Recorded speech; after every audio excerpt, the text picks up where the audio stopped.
Elle, je vous entends déjà parler d'ici où elle veut donner des conseils sur la régularité alors qu'elle n'est même pas régulière dans sa création de contenu. Alors qu'il est, je suis grave régulière dans mes soins capillaires et skincare.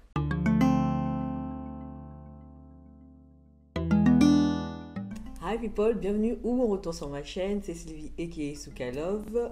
Comme vous pouvez le voir, je me suis tachée entre temps telle une enfant sauvage, mais bon. Alors, le sujet du jour, comment être régulière dans sa routine, que ce soit capillaire, voire même skincare. Vraiment, n'hésitez pas à mettre en commentaire vos tips, ça peut aider certaines personnes, voire même ça peut m'aider à renforcer ma régularité. Parce que je vous cache pas qu'au début, ça a été un peu chaotique. Même si les locks c'est assez facile d'entretien. Avant toute chose, avant de commencer, sachez que je vous vois les gens qui regardent les vidéos et qui ne s'abonnent pas. Je regarde mes statistiques et oui, donc s'il vous plaît, prenez le temps de vous abonner, de liker, de commenter, blablabla. C'est pour le référencement et c'est pour le soutien parce qu'en vrai c'est pas facile de faire du contenu, ok. D'ailleurs, j'ai aussi un compte Instagram, Soukalove, n'hésitez pas à follow. Alors, pour mon premier conseil, franchement je suis désolée, mais il va falloir vous faire violence. Ce que j'ai fait, et du coup, ce que je vous conseille, c'est de vous forcer, vraiment vous forcer à essayer d'être régulier au moins sur les 3 premiers mois. Sur les 3 premiers mois, je ne vais pas vous dire 3 mois parce que oui, c'est le temps qu'il faut pour intégrer une habitude. Non, c'est pas ça. C'est 3 mois pour vraiment voir les résultats, être satisfait de ces résultats et savoir que ce qu'on fait, entre guillemets, c'est pas pour rien. Au bout de quelques semaines, un mois, on peut déjà voir des résultats, mais c'est moins flagrant, on va dire, que les 3 mois.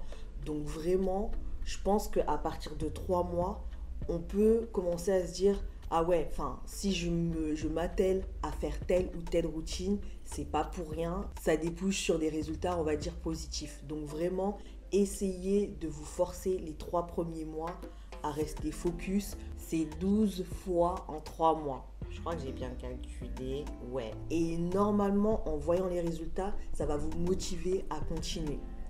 Voilà, on est un peu sur de la motivation. Là, c'est clairement de la motivation.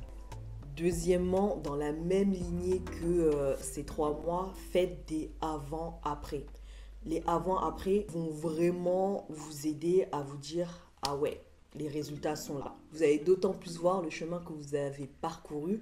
Donc pensez à faire des avant-après à 3 mois, 6 mois, 9 mois, 1 an. Enfin, mettez-vous des deadlines comme ça pour voir les résultats. Après, effectivement, vous allez avoir des up and down sûrement. Mais les avant-après vont vraiment aider à se dire, ok, voilà d'où je suis parti, voilà le résultat actuel. En vrai, je peux aller beaucoup plus loin et ça peut être encore mieux, on va dire. Troisième point, là on est plus sur l'aspect pratico-pratique, c'est adopter une routine simple. Je pense qu'on ne le dira jamais assez. On voit généralement les routines de certaines personnes, certains influenceurs, youtubeurs et compagnie. C'est un trop plein d'énergie, un trop plein d'informations, un trop plein de produits. Donc vraiment, utilisez la base des éléments, utilisez le basique et quelque chose qui vous permettra de tenir le rythme, on va dire. Faites une routine simple, mais efficace. Généralement, on a tendance à abandonner, en tout cas moi je sais que j'ai tendance à abandonner à partir du moment où il faut que je réfléchisse à plein de procédés, à différentes étapes, au nombre de produits que je dois acheter et ouais, à l'aspect économique. Donc la simplicité, c'est de l'économie en termes d'argent, mais aussi en termes de temps et ça rend plus efficace, tout simplement. Enfin, ça rend plus efficace si vous avez les bons produits quand même, on va pas se mentir. Mais du coup, voilà, adoptez une routine assez simple qui vous permettra de tenir le rythme et où vous ne serez pas en mode ah ouais, ça va me prendre la journée. Flemme. Parce que franchement, si ça prend la journée, en vrai, on annule. Et en tout cas, personnellement, c'est la raison pour laquelle je suis passée au Lox. Il n'y a pas à prendre une journée pour prendre soin de ses cheveux. Maintenant, si vous avez les cheveux naturels, force et courage à vous parce qu'il vous faudra sûrement une journée, voire un week-end.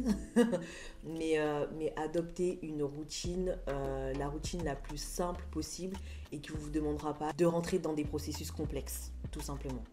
Quatrième point, ce qui m'a énormément aidé, je pense, en tout cas les 3 premiers mois, après c'est devenu j'ai un peu fait à ma sauce. Mais les 3 premiers mois, c'est vraiment de me faire un planning, un calendrier avec des alertes. On a tendance à vouloir les skis. Quand c'est pas noté, on a tendance à vouloir esquiver. Et vraiment, le fait d'avoir une alarme sur mon téléphone qui me disait oui, shampoing à tel temps, soin aloe vera ou je ne sais trop quoi.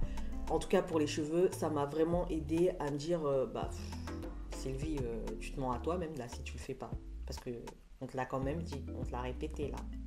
Donc, fais-le. Donc vraiment, les 3 premiers mois, pour vous aider sur les 3 premiers mois, mettez-vous des alertes, faites-vous un planning concret, que ce soit sur papier ou sur téléphone.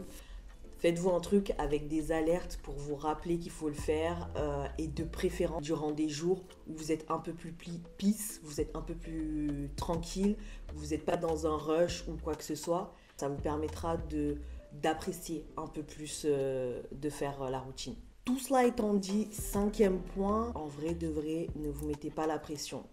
Bon, après les 3 mois dont j'ai parlé, vraiment, si vous ratez quelques jours, si vous ratez une semaine ou quoi au caisse, c'est relou, c'est relou. Mais vous mettez pas la pression, il n'y a pas mort d'homme. Ça va pas ruiner normalement tous les efforts que vous avez fait en amont. Donc essayez aussi d'adapter à votre planning, à votre calendrier et à votre rythme de vie. Et vraiment, il ne faut pas que ça devienne quelque chose de frustrant, il ne faut pas que ça devienne une frustration et surtout une obligation. Il faut essayer de faire en sorte que ça reste quand même un plaisir quand vous le faites. Parce que tout simplement, vous aimez bien prendre soin de vos cheveux ou de votre peau, peu importe. Voilà, essayez de ne pas vous mettre la pression, essayez de toujours garder entre guillemets une part de fun quand vous le faites. Et si vous ratez un jour, ce sera le lendemain ou le surlendemain. Il faut essayer de faire en sorte que ça reste quand même un plaisir. C'était vraiment une petite vidéo, vraiment, parce qu'on m'a posé quelques questions là-dessus par rapport à mon parcours et par rapport à la longueur qu'avaient pris mes cheveux et compagnie compagna. Donc vraiment, l'idée c'était de dire courage, ça va le faire et c'est possible. Si j'ai réussi clairement, alors que je suis grave une flemmarde de malade. Mon deuxième prénom c'est Flemme. En tout cas, faites travail de référencement, commentez, likez, partagez et compagnie compagna. J'avoue, je suis pas ultra présente sur YouTube parce que flemme. Genre, j'ai rien d'autre à dire, c'est juste que j'ai la flemme. Je suis beaucoup plus présente sur Instagram, so follow me on Instagram. Allez, peace.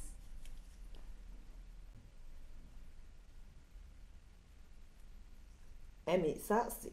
Heureusement, j'ai fait le truc en chap-chap, hein, parce que le truc, il est grave contre mon succès, wesh. Sachez que je vous vois, les gens qui regardent les vidéos et qui ne s'abonnent pas. Je regarde mes statistiques, et oui. Donc, s'il vous plaît, prenez le temps de vous abonner, de liker, de commenter, blablabla. C'est pour le référencement. Et c'est pour le soutien, parce qu'en vrai, c'est pas facile de faire du contenu, ok. D'ailleurs, j'ai aussi un compte Instagram, Soukalove. N'hésitez pas à follow.